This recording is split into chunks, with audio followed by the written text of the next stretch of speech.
Hello, everyone, and welcome to a very delayed episode of Enigmatica 2 Expert Mode. I'm not here to make excuses as to why it was so late, but I do just want to give you a heads up that I had a lot of audio issues, so I've had to work my way around that with some voiceovers and a lot of replay mod.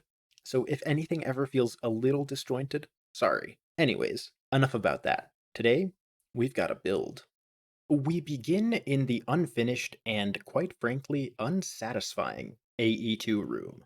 This room here really exemplifies the problem that I've been having. I really like the ideas behind a lot of the builds, but there's so many that just feel incomplete. And between you and me, I've had enough. Boring entranceways, bland cable hallways, non existent staircases, unfinished farms, it's just all started to add up, and today we're fixing that. I started by fixing the hallways, giving them a little bit more decor and adding doors, which I actually think really help.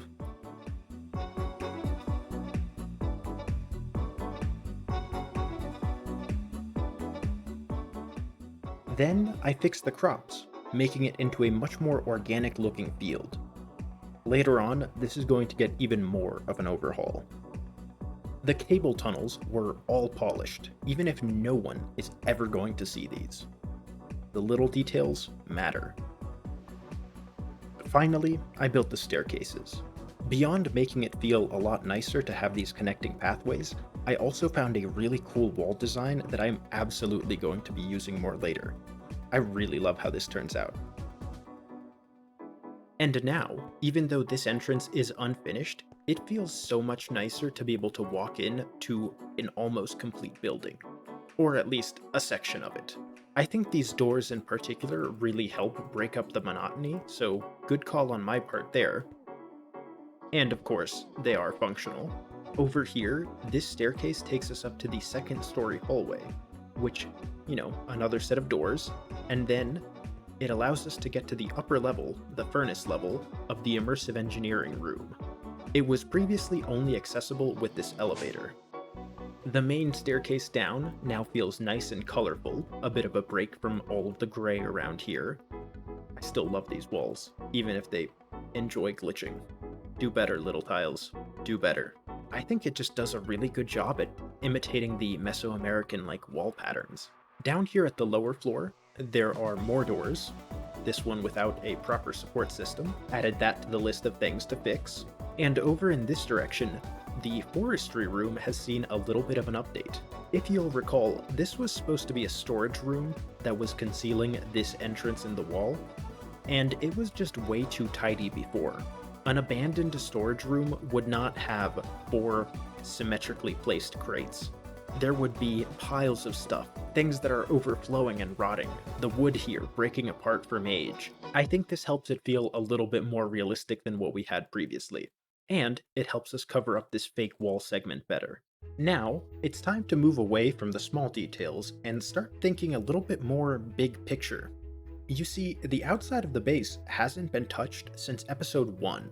The pyramid and buildings are kind of the same as they've always been, and I think it's time that we address them. More specifically, I think the pyramid is really starting to show how poorly made it is, and given that it's supposed to be the heart of our base, I think it's time we pay some attention to it. Going into a bit of the quote-unquote lore for this place, I would like the pyramid to feel like it's something that has always been there, almost timeless, whereas the rest has sort of sprung up around it. I'll talk a little bit more about this later in the episode. For now, let's just play around and see what we can come up with.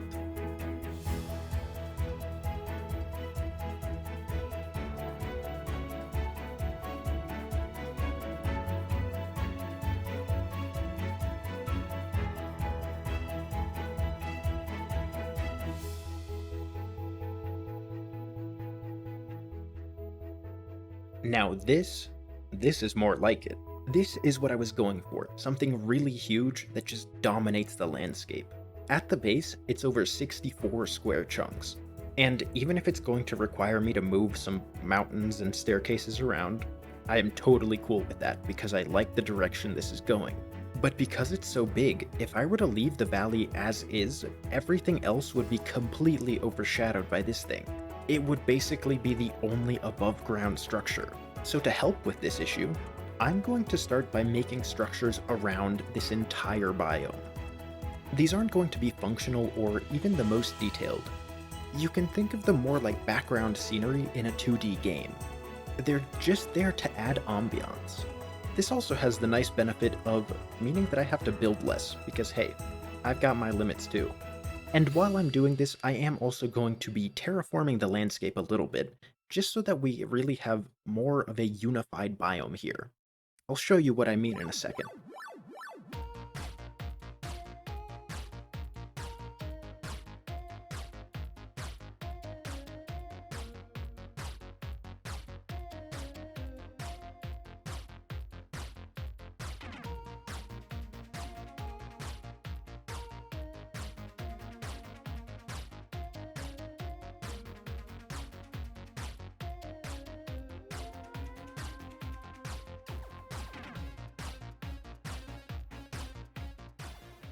Hello everyone, and welcome to a quick little creative mode break here, and I'm going to use it to demonstrate the Terraformer from Extra Utilities. This got used in my actual world, but between losing my audio for that segment and getting kicked from the server the instant this machine turned on, it was about the worst case scenario possible for footage.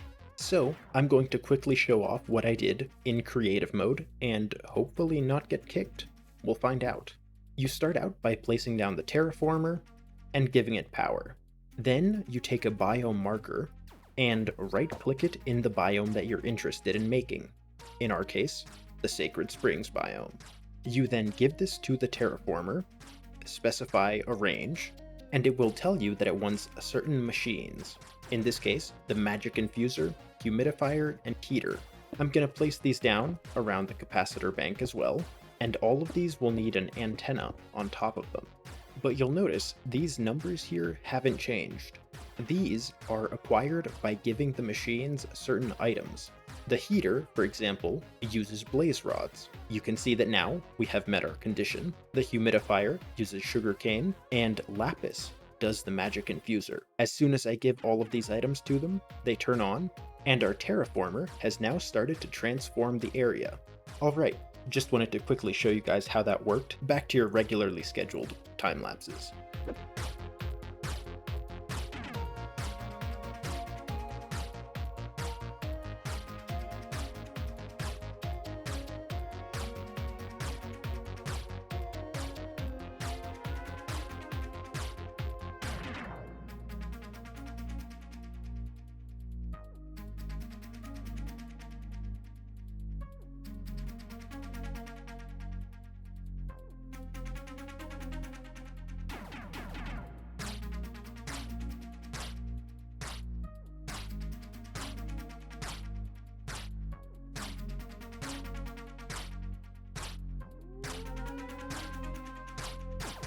It has certainly been a while, but at least I have something to show for it. This village here is what I've been able to come up with so far, and while there is a lot more work that I could be doing on it, between me and you, it is boring as hell. So, this will do for now. Because honestly, I think it does do its job. Previously, you just had one enormous structure and nothing else. But now that we have an entire little village around it, I think it really helps to sell the idea that this is a civilization. And looking at the difference in both size and style, this is a civilization that appeared after that pyramid, tying it back to that lore idea that I mentioned earlier. The structures here are big, and yeah, there are some nice temples too, but it's nothing that can compare to what existed before. It's like they found this pyramid and built around it, rather than vice versa. In order to make this civilization feel more lifelike, I've made this now enormous farm area here. Most of it isn't actually useful. Almost all of it is just spice leaf and industrial hemp. I chose them because they are what feel like weeds to me. I wanted to give the impression that the farm had been completely overrun, but not destroyed yet, if that makes sense. The whole vibe that I was going for with these villages is that it was something that had been abandoned for a couple years, not centuries. Beyond the farm, I've used the terraformer to make most of this into a sacred springs. The only piece that's missing is this area over here between the farm and this river. And speaking of river, this river here was made entirely by hand. It's all new. And I just did it to help give a little bit of a barrier between the Sacred Springs biome and its civilization and the rest of the world that we honestly don't care about.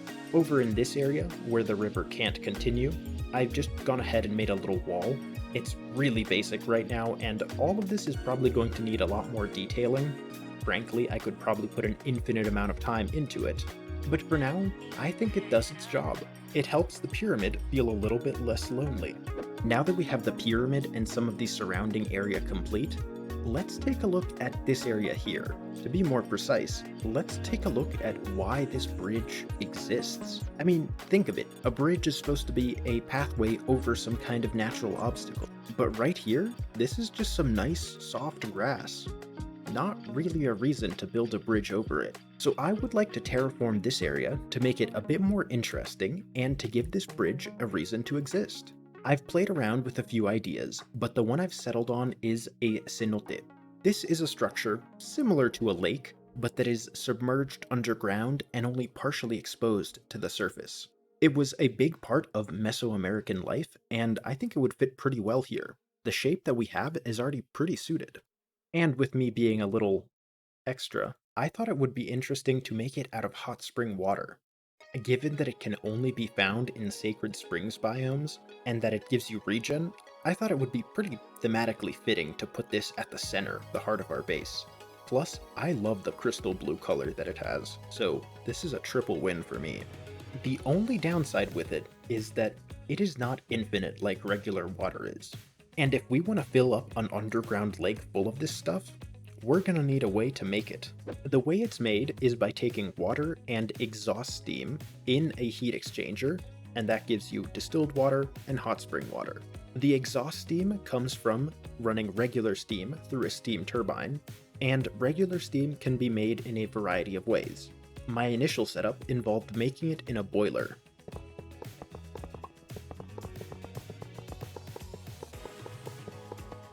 But once it was built, I realized that you needed to give it diesel or biodiesel or gasoline or something like that to run. It couldn't just use RF. It clearly doesn't know that we're moving on from fossil fuels.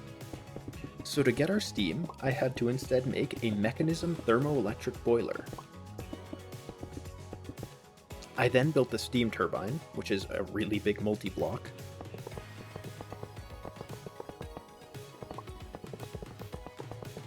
And the alternator, which is needed to run it.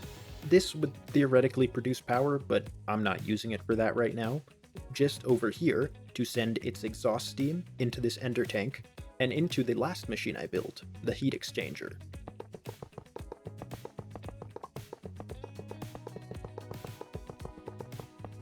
This is just fed water and the exhaust steam, and it produces hot spring water for us. I originally went into a lot more detail in this segment, but rip audio. Alright, so now that we're making hot spring water and it's been a while, you might notice that we are up to almost 14,000 buckets of hot spring water, which should be more than enough for our needs. So let's start clearing this area out. I have the very roughest of shapes laid out, and in order to continue digging, we're going to use our good friend, the Builder, which was apparently mining something out, and I don't know where. That is horrifying. Moving on.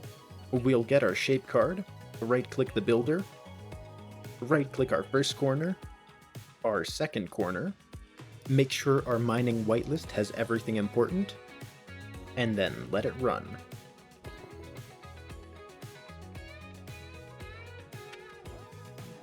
So now that we have the excavation work complete, we have good news and we have bad news. The bad news is that this doesn't really justify the existence of this bridge any more than before. It would still have been very easy to go around the sides here if you were actually building. But the good news is that I think this looks really cool, so we're keeping them.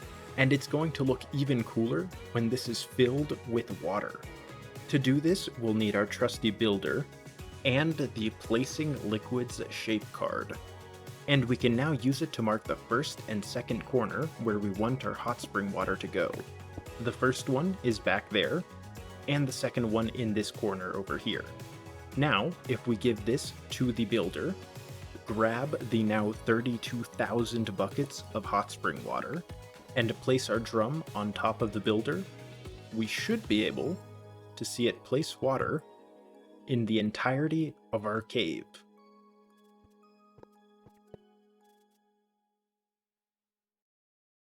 Well, it's finished placing, and even though I thought it would be overkill, that was actually 20,000 buckets that we just used. Glad I made the setup as fast as it was. But man, I love this result. I'm gonna see if I can get the cave illuminator to place these little glowing light sources everywhere around here, because I think that would look even better. But I really love the crystal clear blue water in here. And thematically, I think it actually fits quite well too.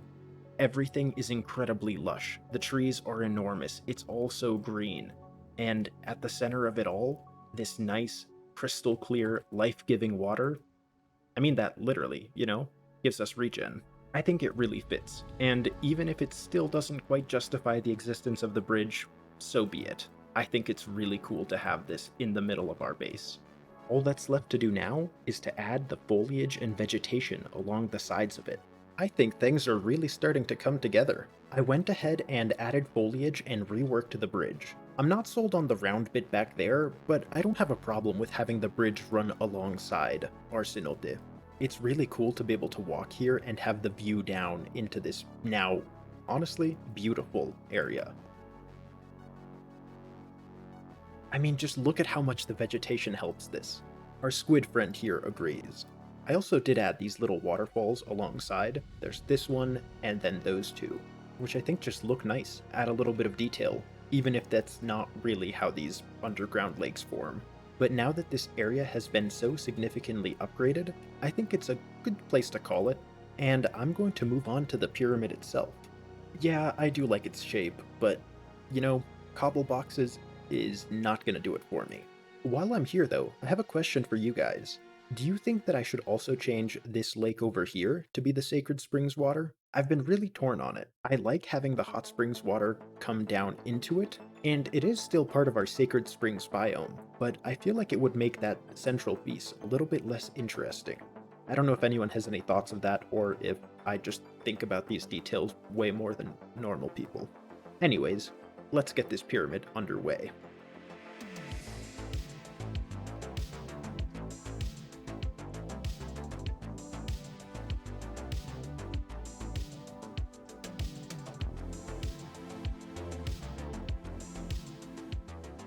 Well, I'm not going to say it was easy, but man, if I don't love the result. I know that a lot of you are going to have questions about the style because this and everything else really don't match up. I mean, these structures over here are mostly realistic, and then we have this enormous pyramid with fire and rivers of blood running down it.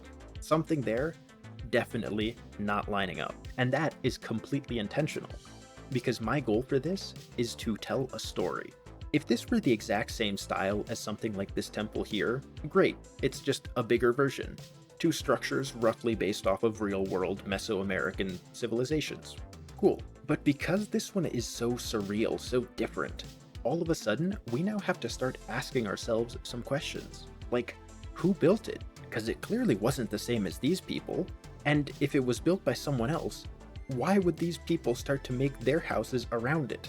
I mean, yeah, there's a nice lake here, but I don't think that really makes up for the literal pyramid of blood. And some of those questions will get answered when we build the final section up top here. For now, I just thought I'd show off what we had so far. I really like this detail here. This is slate with the zag texture from Chisel, where I've made it actually 3D, where the texture dips down. This is the regular version, which is fine, I like it. If you compare the two sides, I really think that the extra pop on this one is really cool. Anyways, let's finish this thing up.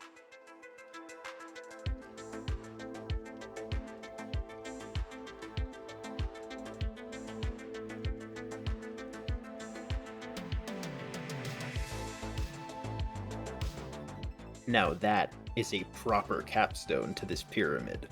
Just look at that, come on. So I've gone ahead and added the last element to this pyramid. I'm actually very happy with how it turned out. I thought it would be a bit of a throwaway piece stuck on top, but it actually has quite a bit of detail. Just don't look at the fire too long. It is not good for the frames. But perhaps even more importantly than the actual structure, which now almost entirely completes our pyramid, I will have to copy this 3D effect over, but that has to all be done by hand, and it takes a long time. Anyways, inside here is the most interesting part.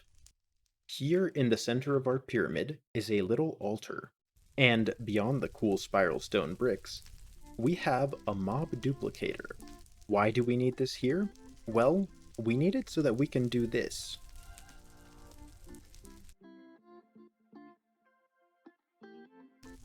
Slight technical difficulties, please stand by. No, nope, nope, nope. Okay. So, that bit of a mess aside, the way this works is actually fairly simple. The mob duplicator spawns a dragon. These two mob crushers instantly kill the dragon. The mechanical user right-clicks on the corpse, which is how you get dragon bones and so on, while over here, this entity detector checks for any existing entities. If it sees any, it sends out a redstone signal, and our mob duplicator is set to only work without a signal, meaning that it will only spawn another dragon after the previous corpse is gone. That was my original mistake. I had set the detector to only be monsters, which is great while the dragon is alive, but as soon as they got killed, it said, okay, no entities, and told this to spawn another. Now, theoretically, one should spawn, it dies, the mechanical user right-clicks on it and has it do a little dance, and when it's gone, another massive one, good god, spawns, and the process repeats. And if you're wondering, why are we doing this? Well, there are actually a couple of reasons. The first reason is that dragon hearts are actually going to be a very important item. All of them can be crafted into the Draconic Evolution version. These will get used a lot down the road in a lot of endgame stuff. For example, these Awakened Draconium blocks are going to be in a lot of these really late game things, so good to get a head start on them. Not to mention, they're how we make our Quantum Entanglo borders, so now these are really cheap. The other fun fact about this process is that despite it using essence to spawn the dragon, this system is actually essence positive. The dead dragons give more essence in the mob crushers than it takes to spawn them. This is actually pretty useful because now it means that we don't really need the mob farm to power, for example, the mob duplicator setup in the industrial foregoing area. This can do it for us. Another very important fact is that it looks cool. Sacrificing dragons at the top of a blood pyramid here with dragon skulls along the outside, I think that's pretty cool. And, of course, we're doing this for dragon hearts. And didn't I tell you that this was the heart of the base? And speaking of mob duplicators and cool setups, you guys remember this setup back here where level limiters controlled all of the different mob imprisonment tools that went into a single mob duplicator? Well, a lot of you guys weighed in on how I could improve this, and there's actually a really cool design out there. Rather than having the level emitters control when the item gets taken out, and an automatic timer send the item back in, there's a better way. A way called Ender Porcupines. The Ender Porcupine is an extra utilities block that just transfers whatever is done to it to a different block. In this case, our mob duplicator. In order to use the Ender Porcupines, we want to put them down below our drawers, open their GUI, and then have the really fun time of pointing them to the mob duplicator. For example, the mob duplicator here is 3 blocks, I think, above where this is. So we can move it, tell it to go up Y 3 blocks for both the start and the end. It's 3 blocks in the Z, and it should be 1 block in the X. And the coordinates are negative, so it's actually negative 3z. There we go. So you can see that now that this is connected to the mob duplicator, the conduit now activates. If we change this coordinate to something else, The conduit no longer sees this as an extension of the mob duplicator, and therefore says no valid connection and is no longer there. In effect, what these are all doing is acting like an extra connection point to this mob duplicator, and that has some really fun tricks that you can do. Full credit for this idea comes from Mommy Raven. No, that's not what I call her, that's her Discord username. Get your mind out the gutter. But what we can do is put the level emitter behind it, set the item that we want, set how many we want, flip the mode, and what we can now do is have this side of the conduit extract on a signal. So when this is on, when there are, in this case, below 1024 pearls, it will extract and insert into the mob duplicator. And now you can see that the Enderman has made its way into the mob duplicator through the Ender Porcupine. The clever part of this trick is that when we reach 1000 pearls, this will turn off, and we can have this extract without signal. So only when this is off will this extract from the mob duplicator and put it back into the drawer. Right now we are at 950 pearls, and if I grab a couple more stacks from our other mob farm and put them into AE2, you'll see that the Enderman will return to its drawer. There we go. Our Enderman is back in the drawer because this is now off. So this whole thing is actually really, really clever, because with only one level emitter, you can control both the input and output into the mob duplicator, which is really nice and helps us simplify our wiring quite a bit. Now we can have better wiring, more efficient controls because we're not relying on a timer, and the only annoying part is that I have to set all of these by hand. Yay. But instead of showing you guys how I'm going to set up 12 identical GUIs, what I want to instead do is reflect a little on what we've achieved this episode and give you a little sneak preview. I mean, we've done so much. We've got this giant pyramid. We have a whole village out here. This biome is completely new. This used to be that same eucalyptus forest biome. The river is new. The farm, completely new. We've tweaked a lot of the base to make it nicer. We have a functional dragon-killing altar on top of this pyramid. We even have a brand new lake, just for the visuals. It doesn't serve any real purpose. But throughout all of this episode, what I've realized is that I've really been focusing on the core of a base. What's the center? What's the heart? And the truth is, none of this stuff is the heart of a base. The heart of the base isn't something visual. It's what controls the base. It's what runs it, what spreads out everywhere. What has cables reaching into every corner, like veins. No, the real heart of the base is over here, past the mechanism room. The box that it used to be in has gotten a serious overhaul. And the ME controller, the real heart of a base, well, it's true to its name now. You can see it inside of this, pulsing away, controlling every little detail for us. And that's why I've decided to give it this shell, an actual heart. I won't discuss any of the lore implications of this, you guys have probably heard enough of that. But I am going to point out that we actually have an open artery here to get inside, which I think is pretty neat. Anyways, just thought I would show this off as the final send-off for this video. This one took me a while. Over 55 hours of playtime plus editing. I got a little too ambitious, I'm not gonna lie. But if you've made it this far, I would love to know what you think, so please do let me know. The next episode will hopefully be a little more manageable. I'm going to take a little step away from building because I've had my fill of that for a while, and we're gonna start making some real money moves. That's all for today though. Thank you so much for watching. And I should take my own advice here. Stay cool.